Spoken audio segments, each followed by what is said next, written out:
Umawit ang daigdigan, lahat ng naroroon.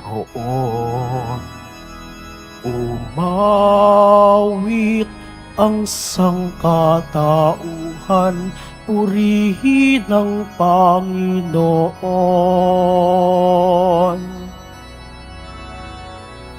Papuri sa kaitaasan, siya'y papurihan, Diyos ng lahat. O papuri sa kaitaasan, siya'y papurihan, ngayon at magpakailanman. Sa ngalan ng Ama at ng Anak at ng Espiritu Santo. Amen. Ang pagpapala ng ating Panginoong Hesukristo, ang pag-ibig ng Diyos Ama, at ang pagkikipagkaisa ng Espiritu Santo, naway sumainyong lahat. At sumaiyo rin. Mga kapatid kay Kristo at mga kadiboto, sa araw na ito ay ating ginugunita si San Buenaventura, Obispo at Pantas ng Simbahan. Tayo pong lahat ay tinipon ng ating Nuestro Padre, Jesus Nazareno, bilang kaanib ng angka ng Diyos. Tinipon niya tayong lahat sapagkat mahal niya tayo. Kaya dumulog po tayo sa ating maawaing Panginoon na nagpapatawad ng lubos.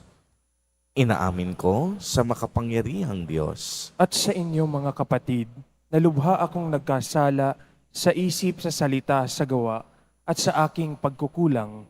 Kaya isinasamo ko sa mahal na Birheng Maria, sa lahat ng mga anghel at mga banal, at sa inyo mga kapatid, na ako'y ipanalangin sa Panginoong ating Diyos. Kaawaan tayo ng makapangyarihang Diyos. Patawarin tayo sa ating mga kasalanan at patnubayan tayo sa buhay na walang hanggan. Amen. Panginoon, kaawaan mo kami. Panginoon, kaawaan mo kami. Kristo, kaawaan mo kami. Kristo, kaawaan mo kami. Panginoon, kaawaan mo kami. Panginoon, kaawaan mo kami. Manalangin tayo.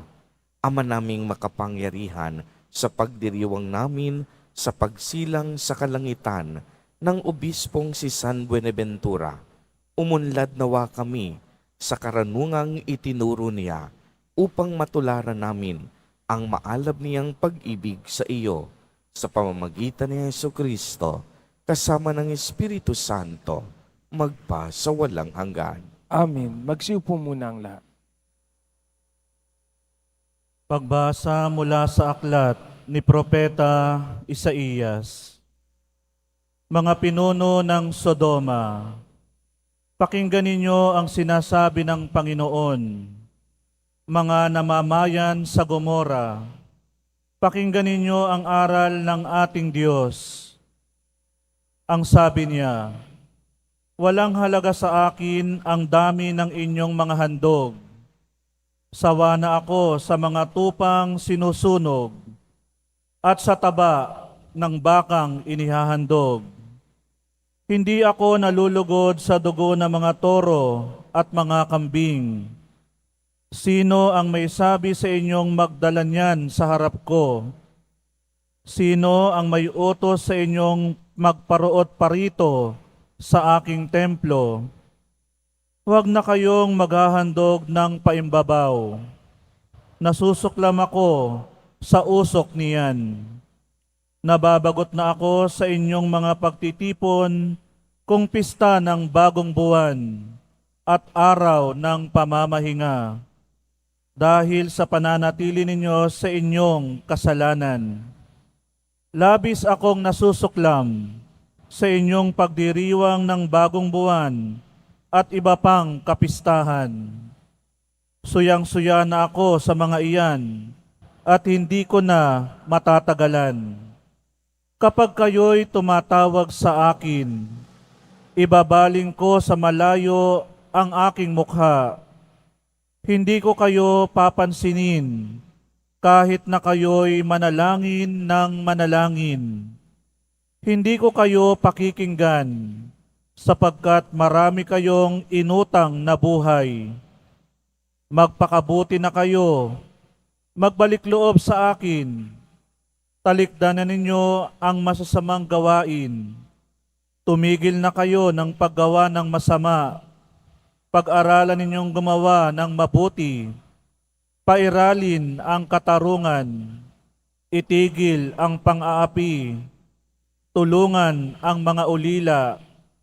Ipagtanggol ang mga balo. Ang salita ng Diyos. Salamat sa Diyos. Ang masunurin sa Diyos ay sasagipin niyang lubos. Ang masunurin sa Diyos ay sasagipin niyang lubos. Hindi ako nagagalit dahilan sa inyong handog, ni sa inyong mga haing sa dambanay sinusunog.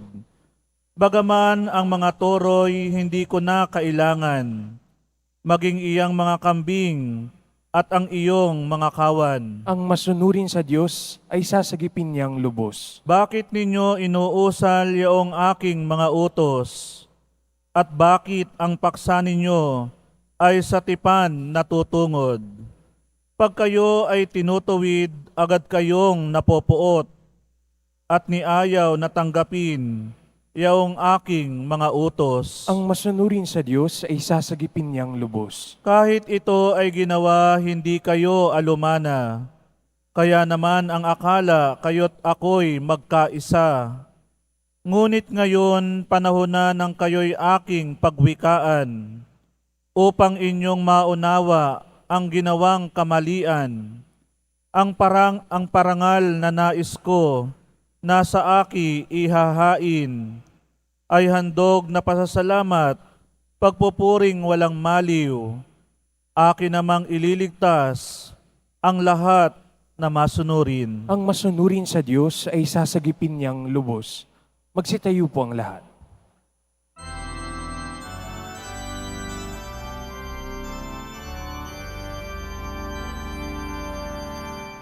Hallelujah,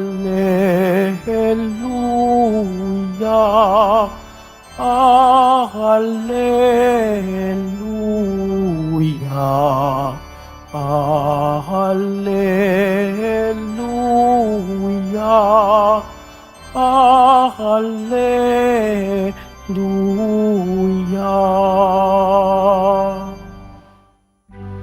Mapalad ang inuusig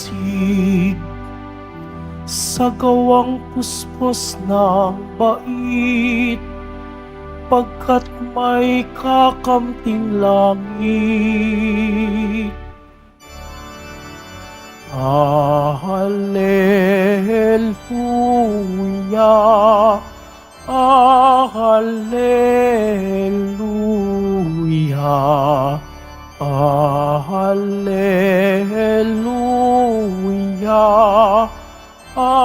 Hallelujah.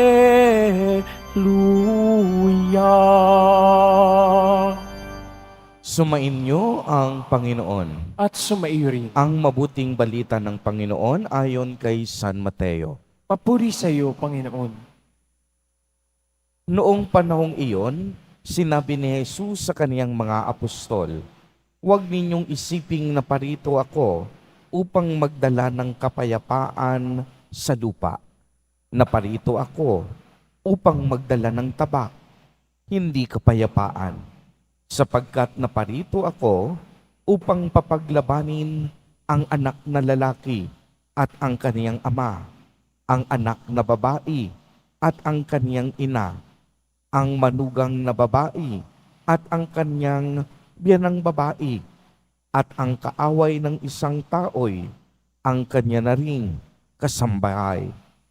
Ang umiibig sa ama o sa ina ng higit sa akin ay hindi karapat-dapat sa akin, at ang umiibig sa anak na lalaki o babae ng higit sa akin ay hindi karapat-dapat sa akin. Ang hindi nagpapasan ng kaniyang krus at sumusunod sa akin ay hindi karapat-dapat sa akin. Ang nag-iingat ng kaniyang buhay ay siyang mawawala nito, at ang nawawala ng kaniyang buhay dahil sa akin ay magkakamit nito. Ang tumatanggap sa inyo ay tumatanggap sa akin, at ang tumatanggap sa akin ay tumatanggap sa nagsugo sa akin. Ang tumatanggap sa isang propeta dahil sa siya'y propeta ay tatanggap ng gantimpala ukol sa propeta. At ang tumatanggap sa isang taong matuwid dahil siya'y matuwid ay tatanggap ng gantimpalang nauukol sa taong matuwid. Ang sinumang magbigay ng kahit isang basong tubig sa malamig sa isa, sa maliliit na ito, dahil sa ito'y alagad ko, tinitiyak ko sa inyong tatanggap siya ng gantimpala. Matapos tagubilinan ang 12 alagad, umalis si Jesus upang magturo at mangaral sa mga bayang malapit doon. Ang mabuting balita ng Panginoon. Pinupuri ka namin, Panginoong Hesukristo. Magsiupo munang lahat. Magandang umaga po sa inyong lahat, mga kapatid kay Kristo. Sa lahat po ng ating mga taga-subaybay sa iba't ibang online platforms at sa lahat ng ating mga kadiboto sa iba't ibang panig ng Pilipinas at maging sa buong mundo kung saan tayo ay naaabot ngayon ng ating live streaming. Mapayapang umaga din po sa inyong lahat. Purihin at dakilain natin ang ating Panginoon, ang mahal na poong Jesus Nazareno. Mga kapatid kay Kristo at mga kadiboto, malugod po namin kayong tinatanggap sa Basilica Minor at Pambansang Dambana ni Jesus Nazareno. Sa atin pong ebanghelyo sa araw na ito ay bahagi pa rin ito ng mga habilin ni Jesus para sa mga alagad na kanyang isinugo upang magmisyon. Kahapon po sa ating pagninilay, sinabi natin na ang misyon hindi galing sa tao. Ang misyon galing sa Diyos. Si Jesus Nazareno ang nagsimula ng pagmimisyon. Kaya nga kahapon sa ating ebanghelyo, narinig natin na si Jesus mismo ang nagsugo sa kaniyang mga apostol.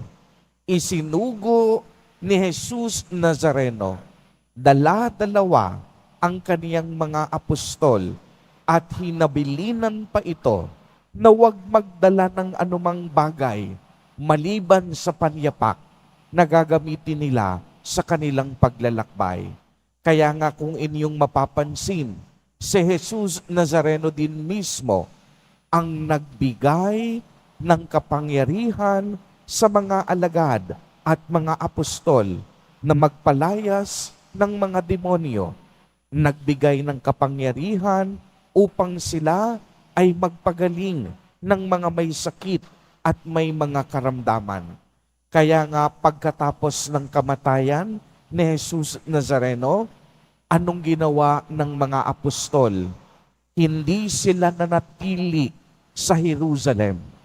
Pumunta sila sa iba't ibang bayan, bansa, at iba't ibang kontinente ng mundo. At ano ang nangyari sa kanila? Marami sa kanila naging martir. Ibinuwis ang kanilang buhay. Marami sa kanila nahirapan, inusig, hindi tinanggap ang pangangaral. Yung iba sa kanila, pinugutan ng ulo. Yung iba, pinatay habang nangangaral. Ganito ang pinagdaanan ng mga apostol at alagad ni Kristo. Kaya nga kahapon ang sinabi ko, paano ito nagawa ng mga apostol? Simple lamang, maliwanag kasi sa kanila ang kanilang misyon. At ang kanilang misyon, maglingkod sa Diyos. Ibigay ang kanilang buhay alang-alang sa pag-ibig at pananampalataya sa Diyos.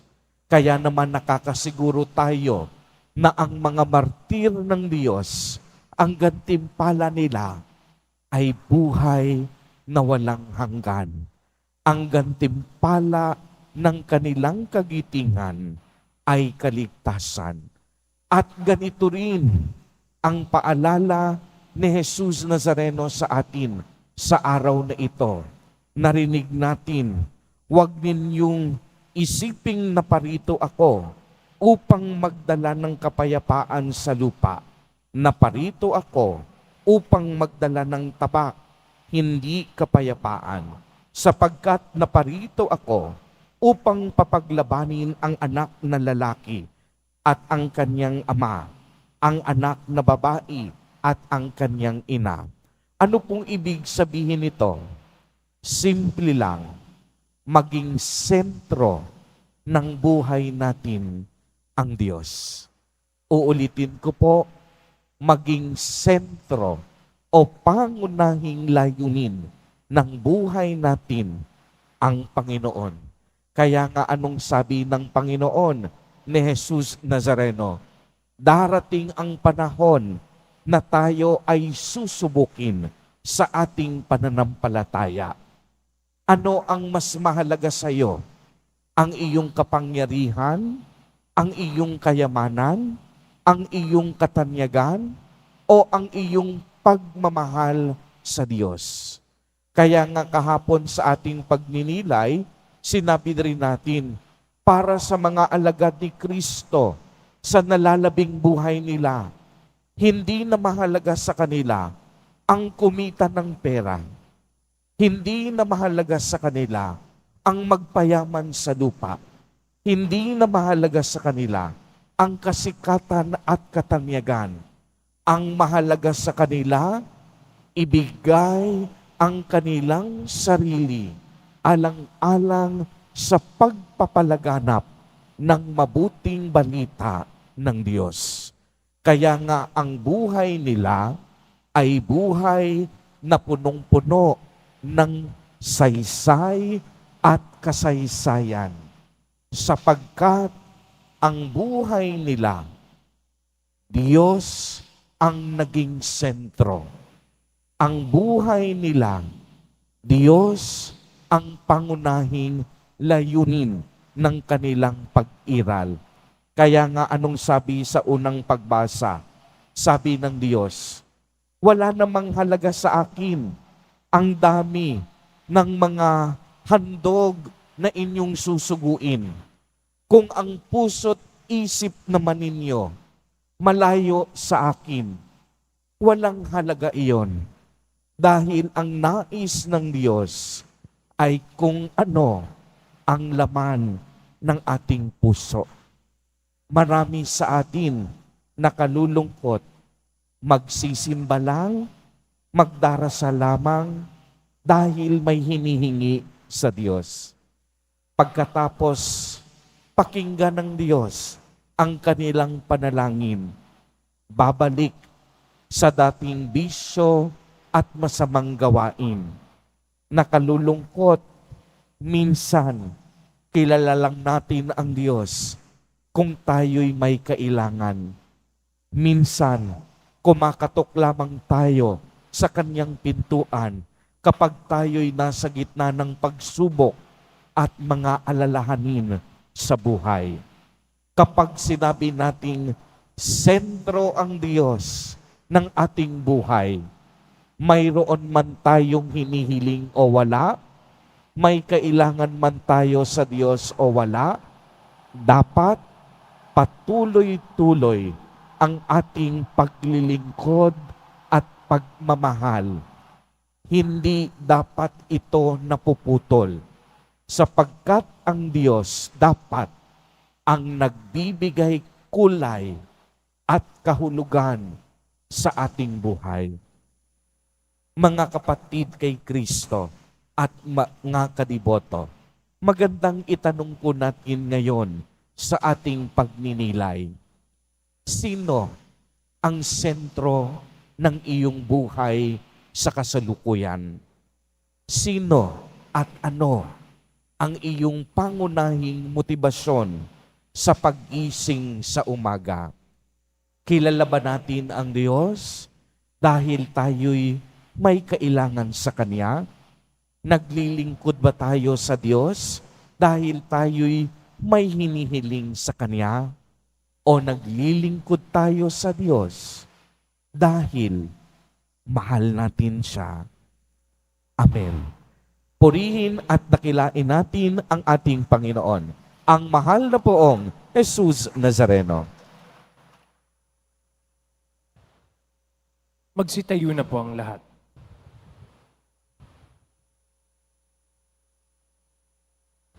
Minamahal kong mga kapatid, kung tayo po ay tapat kay Kristo, huwag nating asahan na maging sikat tayo. Naway hubugin ang ating hangarin ng hiwagang ito ng kaharian ng langit, at sa bawat panalangin ang atin pong itutugon. Panginoon, Ikaw ang aming buhay. Panginoon, Ikaw ang aming buhay. Ang mga miyembro ng simbahan, naway maging matapang at lagi ng tapat sa pananampalataya, sa gitna ng pakikipagtunggali at pag-uusig. Manalangin tayo. Panginoon, Ikaw ang aming buhay. Ang mga magulang naway magkaroon ng lakas at tapang upang gabayan ang kanilang mga anak sa daan ng pananampalataya at kristyanong pamumuhay. Manalangin tayo. Panginoon, Ikaw ang aming buhay. Ang mga kabataan naway magkaroon ng lakas na mapaglabanan ang impluensya ng kasamaan. Manalangin tayo. Panginoon, Ikaw ang aming buhay. Ang mga may sakit, mga nalulumbay, mga naliligalig at yaong nagdurusa sa isip at katawan, naway hipuin ng Panginoon. Manalangin tayo. Panginoon, Ikaw ang aming buhay. Ang mga namayapa, naway maging masayang walang hanggan sa kaharian ng Diyos Ama.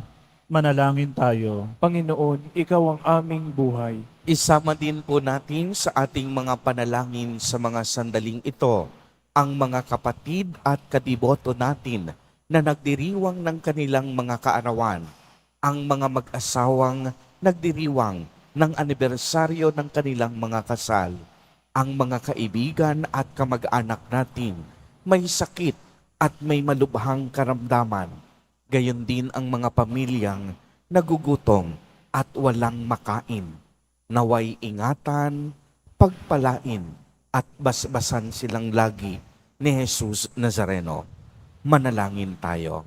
Panginoon, Ikaw ang aming buhay. Ama naming Diyos, ipinadala mo ang iyong anak upang tulungan kami sa aming mga pakikibaka sa buhay. Bigyan mo kami ng kapanatagan sa kabila ng aming pagdurusa at bigyan mo kami ng lakas na kumilos ng mayroong pananalig sa iyong mga salita.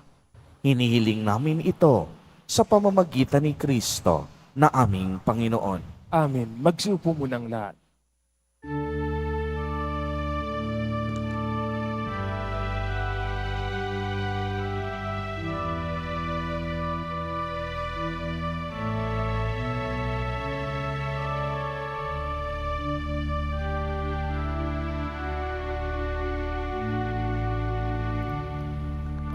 Aming alay sa'yo, Panginoon.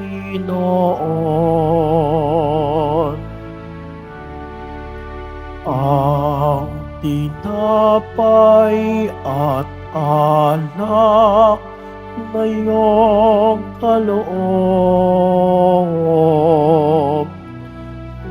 upang gunitain ang iyong buhay na inialay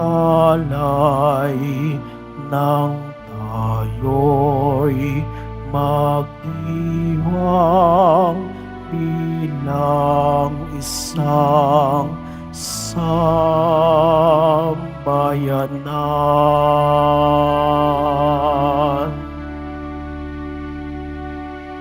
Magsitayo po ang lahat. Manalangin kayo mga kapatid upang ang paghahain natin ay kalugdan ng Diyos amang makapangyarihan. Tanggapin nawa ng Panginoon itong paghahain sa iyong mga kamay, sa kapurihan niya at karangalan sa ating kapakinabangan at sa buong sambayanan niyang banal. Ama naming lumikha, tanggapin mo ang mga alay na ito na iniihain naming ginugunita kay San Buenaventura upang ang mga ito ay magdulot sa amin ng pakikinabang sa iyong tulong na maaasahan sa pamamagitan ni Jesucristo kasama ng Espiritu Santo magpa sa walang hanggan. Amen. Sumainyo ang Panginoon. At sumaiyo rin. Itaas sa Diyos ang inyong puso at diwa. Itinaas na namin sa Panginoon. Pasalamatan natin ang Panginoong ating Diyos. Marapat na siya ay pasalamatan. Ama naming makapangyarihan, tunay ngang marapat na ikaw ay aming pasalamatan sa pamamagitan ni Jesucristo na aming Panginoon. Ngayong si San Buenaventura ay pinararangalan sa pamumuhay niyang totoong uliran at pagiging maaasahan sa panunungkulan. Kaya't sa Jesucristo na maaasahan sa katapatan ay inihayag sa pangangasiwa sa sambayanan. Ang malasakit ng mga ulirang tagapangasiwa noon ay nagpapatuloy magpahanggang ngayon sa mga panalangin kanilang iniuukol kay isa ng sambayanan mong dito'y nagtitipon. Kaya kay isa ng mga anghel na nagsisiawit ng papuri sa iyo. Nang walang humpay sa kalangitan, kami nagbubunyi sa iyong kadakilaan. Santo, Santo, Santo, Panginoong Diyos ng mga hukbo, napupuno ang langit at lupa ng kadakilaan mo, o sana sa kaitaasan. Pinagpalang na paririto sa ngalan ng Panginoon, o sana sa kaitaasan. Magsilud po ang lahat. Ama naming banal, ikaw ang bukal ng tanang kabanalan. Kaya't sa pamamagitan ng iyong Espiritu, ay gawin mo pong banal ang mga kaloob na ito upang para sa amin ay maging katawan at dugo ng aming Panginoong Hesukristo. Bago niya pinagtiis ang kusang loob na maging handog, hinawakan niya ang tinapay, pinasalamatan kaniya. Pinagati-hati niya iyon, iniabot sa kaniyang mga alagad at sinabi, "Tanggapin ninyong lahat ito at kanin. Ito ang aking katawan na ihahandog para sa inyo."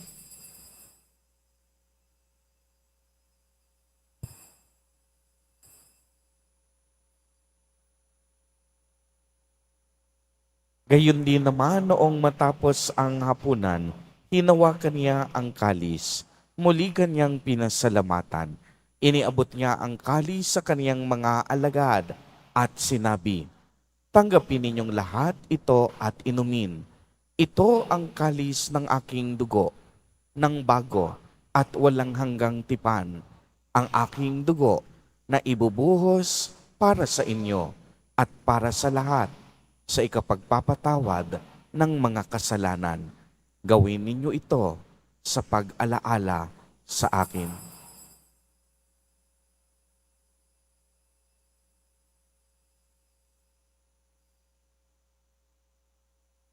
Magsitayo na po ang lahat. Ang misteryo ng pananampalataya. Si Kristo'y namatay, si Kristo'y nabuhay, si Kristo'y babalik sa wakas ng panahon. Ama, ginagawa po namin ngayon ang pag-alaala sa pagkamatay at muling pagkabuhay ng iyong anak. Kaya't iniaalay namin sa iyo ang tinapay na nagbibigay buhay at ang kalis na nagkakaloob ng kaligtasan. Kami po'y nagpapasalamat dahil kami iyong minarapat na tumayo sa harap mo para maglingkod sa iyo. Isinasamo namin na kaming magsasalo-salo sa katawan at dugo ni Kristo ay mabuklod sa pagkakaisa sa pamamagitan ng Espiritu Santo. Ama, lingapin mo po ang iyong simbahang laganap sa buong daigdig. Puspusin mo kami sa pag-ibig kay isa ni Francisco na aming Santo Papa at ni Jose na aming Obispo at ng Tanang Kaparian. Alalahanin mo rin ang mga kapatid naming nahimlay nang may pag-asang sila'y muling mabubuhay, gayon din ang lahat ng mga pumanaw. Kaawaan mo sila at patuloyin sa iyong kaliwanagan. Kaawaan mo at pagindapatin kaming lahat na makasalo sa iyong buhay na walang wakas, kaisa ng mahal na Birheng Maria na Ina ng Diyos, ng kabiyak ng puso niyang si San Jose, kaisa ng mga apostol at ng lahat ng mga banal na namuhay dito sa daigdig ng kalugod-lugod sa iyo, maipagdiwang nawa namin ang pagpupuri sa ikararangal mo sa pamamagitan ng iyong anak na aming Panginoong Heso Kristo. Sa pamamagitan ni Kristo, kasama niya at sa Kaniya, ang lahat ng parangal at papuri ay sa iyo, Diyos amang makapangyarihan, kasama ng Espiritu Santo, magpa sa walang hanggan. Amen. Sa tagubilin ng mga nakagagaling na utos at turo ni Jesus na Panginoon natin na Diyos, ipahayag natin ng lakas loob. Ama namin, sumasalangit ka. Sambahin ang ngalan mo, mapasa amin ang kaharian mo. Sundin ang loob mo dito sa lupa para ng sa langit. Bigyan mo kami ngayon ng aming kakanin sa araw-araw at patawarin mo kami sa aming mga sala para ng pagpapatawad namin sa nagkakasala sa amin. At huwag mo kaming ipahintulot sa tukso at iadya mo kami sa lahat ng masama. Hinihiling namin na kami iadya sa lahat ng masama, pagkalooban ng kapayapaan araw-araw, iligtas sa kasalanan at ilayo sa lahat ng kapahamakan, samantalang aming pinananabikan ang dakilang araw ng pagpapahayag ng tagapagligtas naming si Hesu Kristo. Sapagkat iyo ang kaharian at ang kapangyarihan at ang kapurihan magpakailanman. Amen. Panginoong Kristo, sinabi mo sa iyong mga apostol, kapayapaan ang iniiwan ko sa inyo. Ang aking kapayapaan ang ibinibigay ko sa inyo. Tungayan mo ang aming pananampalataya at huwag ang aming pagkakasala. Pagkalooban mo po kami ng kapayapaan at pagkakaisa ayon sa iyong kalooban, kasama ng Espiritu Santo, magpa sa walang hanggan. Amen. Ang kapayapaan ng Panginoon ay laging sumainyo. At sumaiyo rin. Magbigayan po tayo ng kapayapaan sa isa't isa.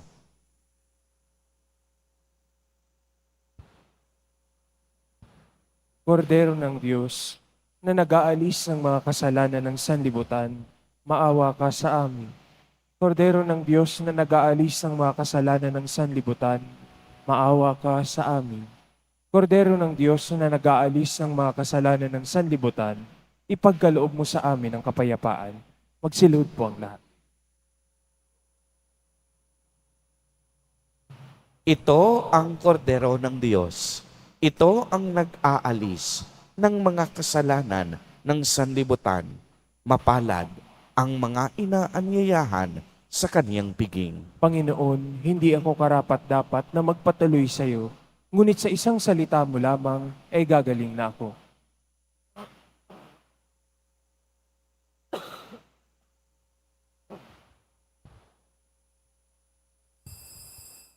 Para sa lahat ng tatanggap ng banal na komunyon, sasagot po tayo ng aming pagkasabi ng pari o ng lay minister ng katawan ni Kristo at isubo agad sa bibig bago malis sa harapan ng pari o lay minister. Sumunod po tayo.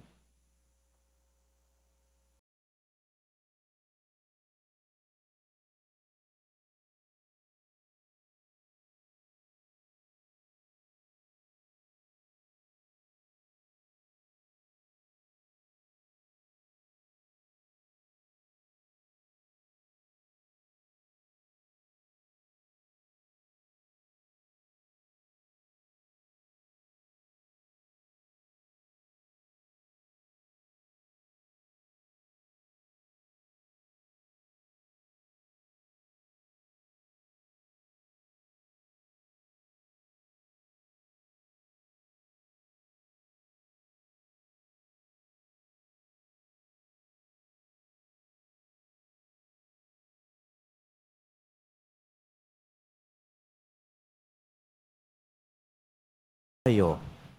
Ama naming mapagmahal, kaming sa katawat dugo ni Kristo ay nagpakinabang, ay dumadalangin magkamit ng tiyak na kaligtasan na aming ginaganap ng buong katapatan sa pamamagitan ni Yesu Kristo kasama ng Espiritu Santo magpa sa walang hanggan. Amen. Bago po ang huling pagbabasbas, mga kapatid kay Kristo at mga kadiboto, inaanyayahan tayo ng ating ebanghelyo sa araw na ito na gawing sentro at pangunahing layunin ng ating buhay at pag-iral sa Jesus Nazareno. Sa lahat ng ating mga gawain, ito ay magkakaroon lamang ng saysay at kasaysayan kung ang Diyos ang sentro ng ating buhay. Sumainyo ang Panginoon. At sumaiyo rin. Pagbabasbas, mahal na poong Jesus Nazareno, inihayag mo sa pamamagitan ng krus ang walang maliw na pag-ibig ng Diyos sa sangkatauhan. Pakinggan mo ang kahilingan ng iyong angkan na nagsusumamo sa iyo. Makamtanawa nila ang iyong katugunan at tanggapin ang kasagutan na may utang na loob na tinatanaw. Basbasan din po ninyo ang mga daladala nilang mga imahen at dasalan. Sa pamamagitan ng bendisyon na ito, naway maalala nila ang mga pangako nila noon sa binyag na ikaw ang kanilang iibigin at paglilingkuran bilang Panginoon magpa sa walang hanggan. Amen. At pagpalain po kayong lahat at ng inyong buong pamilya ng makapangyarihang Diyos, Ama, Anak, at Espiritu Santo. Amen. Humayo kayong taglay ang pag-ibig at kapayapaan ng poong Jesus Nazareno. Salamat sa Diyos.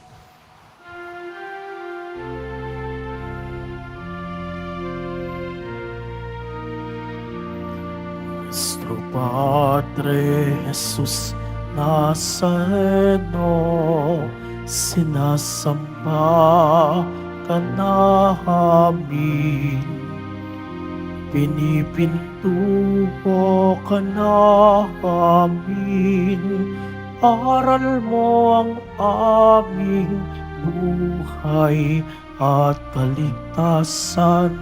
Nuestro Padre Jesus Nazareno, iligtas mo kami sa kasalanan.